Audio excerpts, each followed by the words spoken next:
Summarizing the features of group 7. We are going to summarize all the features of the elements in group 7. First, they have diatomic molecules, X2. So they have diatomic molecules made up of 2 atoms.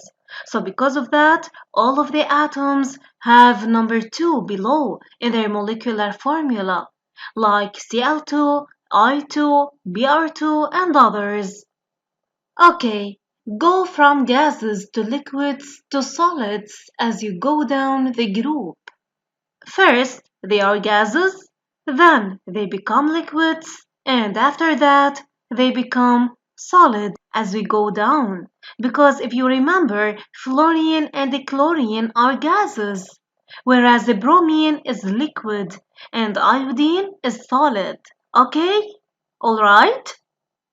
They have colored poisonous vapor. As we mentioned before, the vapor of these elements is very poisonous and harmful.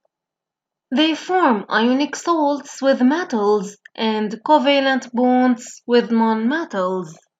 When they react with metals, they produce ionic salt, and they make covalent bonds with nonmetals. They become less reactive towards the bottom of the group.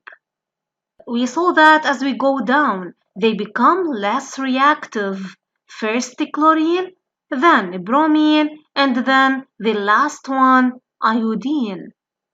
They are oxidizing agents with oxidizing ability decreasing down the group. Always they are the oxidizing agent, but the oxidizing agent ability decreases as we go down to the group below. And they will displace elements lower down the group from their salts. The strong elements will displace with a weak one. As we mentioned before, Cl displaces with Br and I.